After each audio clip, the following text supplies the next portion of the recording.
Up next, March Madness has begun in high school hoops as the area's top Catholic contenders go for the coveted crown, while regional finals heated up around the area. Which teams had enough muscle to make it to the States? Find out next on the Baltimore Sun High School Sports Show. The Baltimore Sun High School Sports Show. He's going down the right sideline. He's on right side.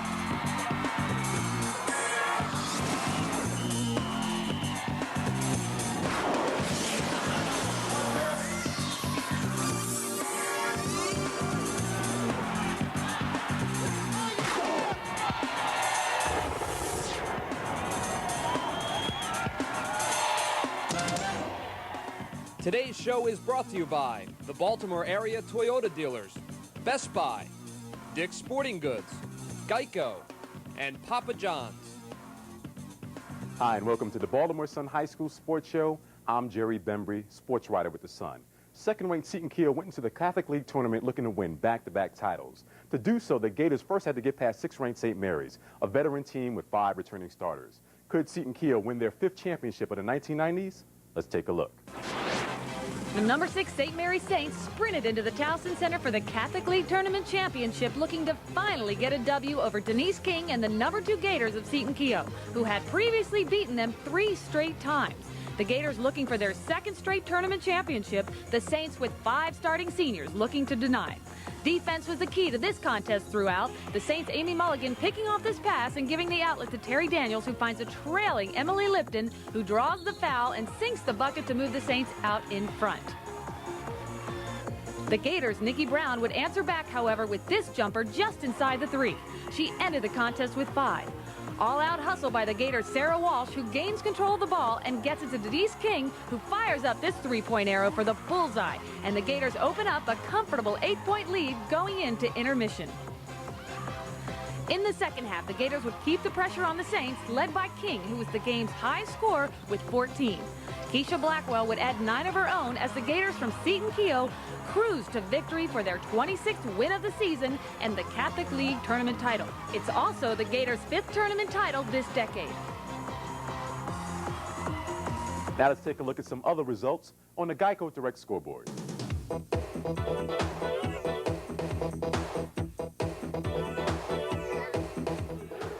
The 4A regional semifinals unfolded at Old Mill this week. The number 9 Patriots battling number 18 Glen Burnie for a trip to the dance. The Gophers rooting section in full gear at Old Mill, and the game was in high throttle all night long.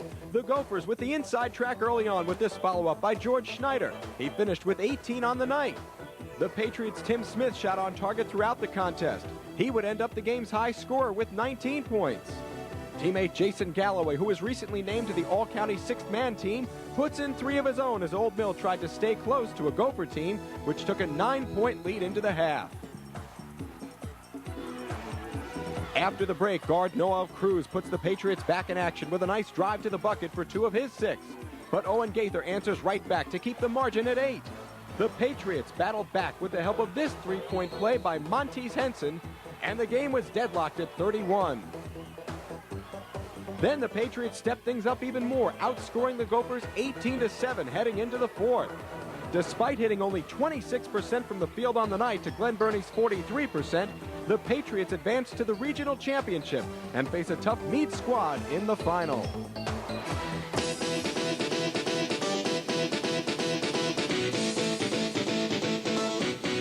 The 4A North title was in search of a home in 1999. The 11th-ranked Lake Clifton Lakers taking on the number 6 Southern Bulldogs.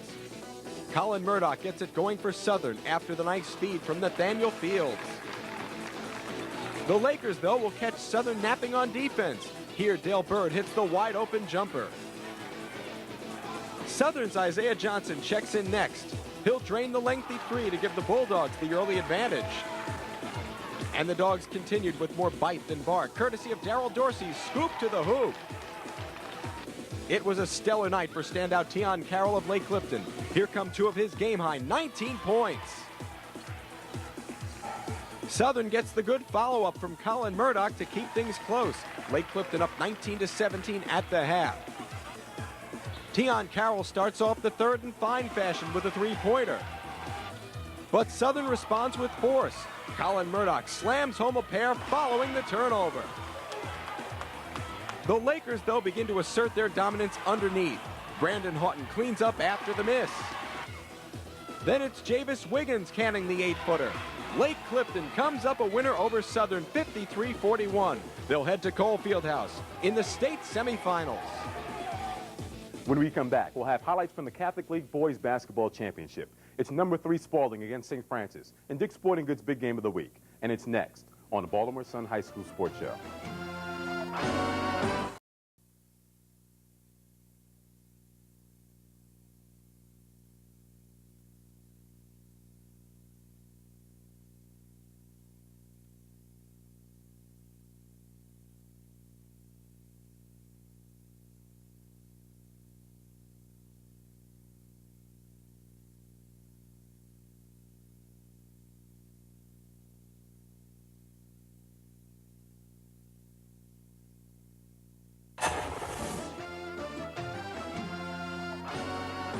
Welcome back. A year ago, Spalding lost in the first round of the Catholic League Boys Basketball Tournament. This week, Spalding was back, this time reaching the championship game against St. Francis. Spalding St. Francis is Dick's Sporting Goods Big Game of the Week. Before we join Dave Goldman at the game, let's meet this week's classroom stars. First from Spalding, we salute Chris Masters, a senior guard who's earned a 3.7 grade point average. And from St. Francis, we congratulate Jamal Brunt, also a senior guard who sports a 3.1 GPA. Now let's go courtside for the action.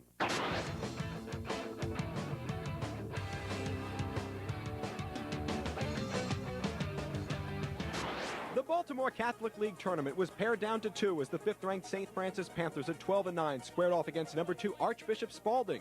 The Cavaliers coming in at 28-4, but missing 7-foot center Derek Good, their top scorer and rebounder, out with a broken foot. Early on, Serbia native Alexander Pavlovic filled in admirably. He scored 12 of his game-high 18 points in the first half. Here it's Alexander again with the putback, tying things up at 11 late in the first half. St. Francis, though, gets a hoop from Cheyenne Patty, all alone on the inside. It stakes the Panthers to a 13-11 lead at the end of 1. The Panther defense was cagey, too, forcing the turnover. Lamont Keaton, who feeds Tavon McCoy. He goes in for the deuce. Again, though, it's Alexander for 3, evening things up at 17 with 5 minutes to go in the second. Lamont Keaton keeps Spalding honest. Watch him follow the miss like you're supposed to and make good on a second try. Derek Snowden then drives the lane for this pretty finish. Spalding takes a 27-26 lead into the half. The teams would combine for only 13 points in a slow-moving third quarter. The defensive highlight comes up with Spalding's Tremaine Robinson rejecting the attempt. The pace picked up in the fourth. Spalding's Tremaine Robinson teams up with Darren Johnson for the neat give and go. Then this Lamont Keaton putback puts St. Francis back in it 45-42 with 3 minutes to go. James Bowen has the answer, though. He skies over the defender for 2 more to push the lead back to 6. The Cavaliers' defense, though, tightens up. It forces the Panthers into the turnover. And down the stretch, Spalding hits the free throws, the sign of a championship team, to claim its first ever Catholic League tournament title over St. Francis. We were able to get the ball inside off the penetration, and I think that helped us going offensively, and the rest was hard. The rest was hard. Everybody had doubts about how we was playing and things like that. Like, sometimes we would be, like, underrated or overrated, so I think, like, we proved to everybody that we're the #1 team in the Catholic League. Winning the Baltimore Catholic League championship is impressive enough in its own right. Now consider where the victors, Archbishop Spalding, had to come from to do so. Just 4 short seasons ago, this program was 3-17, and they had to bring home this title without their star center. Covering the Catholic League championship at Towson University, I'm Dave Goldman for the Baltimore Sun High School Sports Show. Thanks, Dave. Seton Keogh has been, this decade, the dominant girls basketball team in the Catholic League. This week's success continued as the Gators repeated as the league tournament champions. The man in charge at Seton Keogh is Jim Stromberg, who is the Toyota Coach of the Week.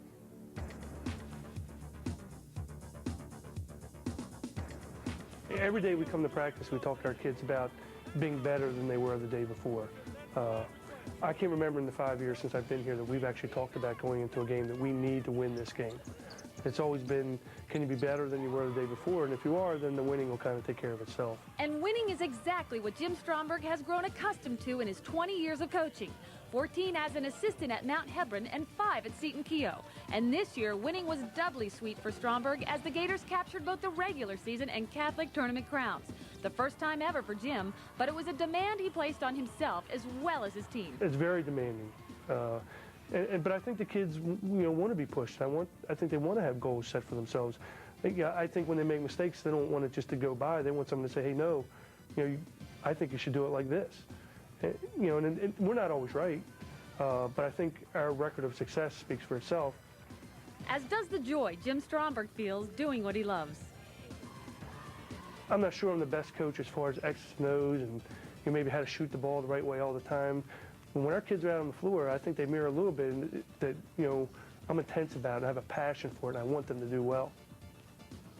Congratulations, Jim Stromberg. Now let's meet some of the area's best student athletes.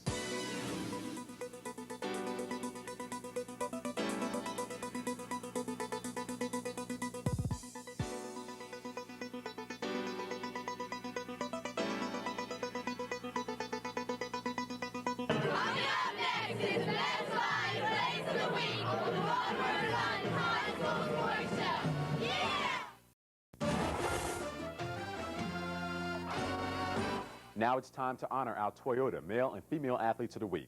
The female winner is Latia Few of the Western basketball team. Latia recently had 45 points in 2 postseason wins. And the male winner is Mike Muller of the South Carroll wrestling team. The 3-time Carroll County champ recently won his 2nd regional wrestling title.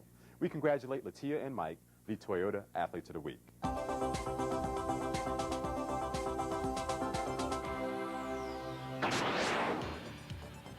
My main thing is shooting. I'm known for to shoot the 3, so that's my main thing is to shoot. This is my last year, and I'm just trying to give it all I got, to finish out the season. And I just, trying to make it up UMBC to the states and hopefully win the state championship. With the way 5'5" senior guard Latia Few is shooting these days, the Western Doves are sure to give any opponent a run for their money. She had 28 points last week against Walbrook to give the Doves their 3rd straight Baltimore City title. When she's on, she's tough. She's really tough. And, from the foul line, she does real well. Whether it be 2 or 3-point plays, same thing. Once she gets in that groove, it's tough to stop her. And Latia wants nothing to stop her from her main objective. All I just want to do is go out and have fun, play as a team and just be a team leader. But Latia knows it takes work and dedication. I think it's hard work because it's a very big commitment. I mean, we practice 5 days a week. Sometimes have games on weekends, and you still have homework to do. You still want to have free time, so I think it's homework. You got to manage your time. Wow. Latia is hoping to attend Temple, Bowie, UMBC, or Towson next year and continue her basketball career, while continuing to do the things that have made her successful. The key to my success is pride, motivation, family encouragement, friends, and just to keep myself going. Don't let my head hang down. Just keep myself going and just play hard and play with some intensity. Congratulations, Latia Few, our Toyota Female Athlete of the Week. What makes Mike Muller truly the devastating wrestler that he is you can have Mike on his back, and he will reverse you to your back. So it doesn't matter what the score is at the time. Watch out, because the match isn't over until it's over. And senior standout Mike Muller hopes his season isn't over until he avenges his loss last year in the States and walks away this season as state champion. I won regionals last year, but I lost my first match in States and didn't get to go any farther. And it's my senior year, and it's my last opportunity to peak and see what I can do in the States. And peak is what Mike has done regarding school records at South Carroll, becoming the school's all-time career leader in wins with 109 and pins with 73. I was good in wrestle. I didn't really think about breaking any records. They just came with the wins. I never set a goal to break those records. When it's match time, he's ready to rumble. We kind of affectionately call it Muller time. And when Mike steps out on the mat, particularly at our home meets, he's the marquee match. He's the people come to see. I mean, he's the guy. It comes time to the match, and you win that regional championship, and everybody's yelling and all excited for you. It makes you have a good feeling. I just love the feeling when you walk off the mat after your hand was raised. It's a great feeling. Congratulations, Mike Muller, our Toyota Male Athlete of the Week. Now it's time to check out this week's highlights, including the Best Buy Play of the Week and the Best Buy Best Cheer.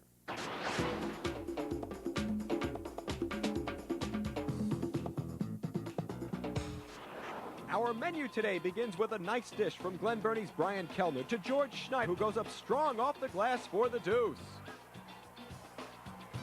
Over at the Towson Center, Toby McIntyre gets a taste of success with sheer determination. She goes over the trees for the bucket.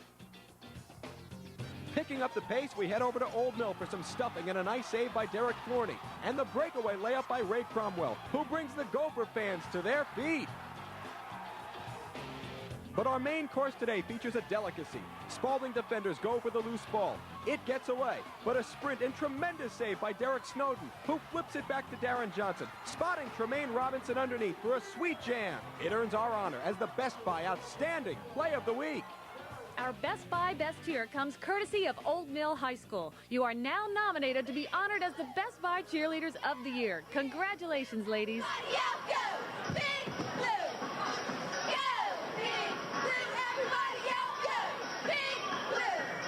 When we come back, we'll meet this week's Papa John's featured student athlete. Don't go away.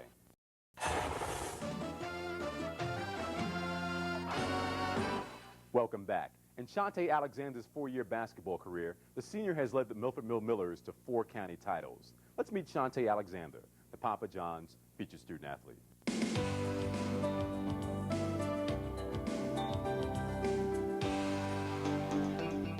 When I'm on the court, I feel grateful because you can just go out there and feel like you're flying sometimes.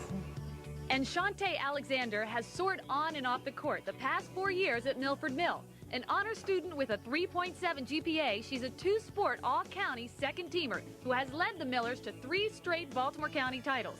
She's also listed among the who's who among high school students and honored as the National Science Merit Award winner by the U.S. Achievement Academy. And although Chante recently hurt her knee and may miss the finals this year, she still remains the team leader. Chante is a lady of not a lot of words, on and off the court. However, she'll do whatever you ask her to do. She's a very coachable young lady. She's a very intelligent young lady. She's a very good athlete as well as ball player. It's here in the paint Chante sees most of her action. She plans to continue her basketball next year at James Madison University. But basketball comes second on her list of priorities, and education is first, as she hopes to pursue a career in sports medicine. I'll be taking kinesiology. That's my major. So hopefully I'll come out to be an athletic trainer. In the meantime, Chante is looking to heal her knee, keep her mind off the pressure, and stay focused. There's a lot of pressure to stay on the top and just keep playing good because a lot of other people that want to try and match you. So it's kind of hard. Sometimes it's hard to stay focused because you might want to go out with your friends, but you have a basketball game, then you have homework. So a lot of times people get distracted from those type of things. So Chante's advice? Stick with their schoolwork first to make sure that they have that under control and then worry about basketball and just practice a lot. And for Chante, practice leads to success. She's really the person who really put Milford on the map for basketball. And yet that's not what Chante is most proud of. I think the most thing that I'm proud of is my academics because I've been able to juggle with basketball and volleyball and still keep my grades up, so I'm really proud of that. Thanks, Elena. Well, that's all we have time for today. Thanks for watching the Baltimore Sun High School Sports Show. Just a reminder, the Sun on Monday will print a special section on next week's start of the NCAA basketball tournament. I'm Jerry Bembry, sports writer with the Sun. Until next Saturday, have a great school week ahead.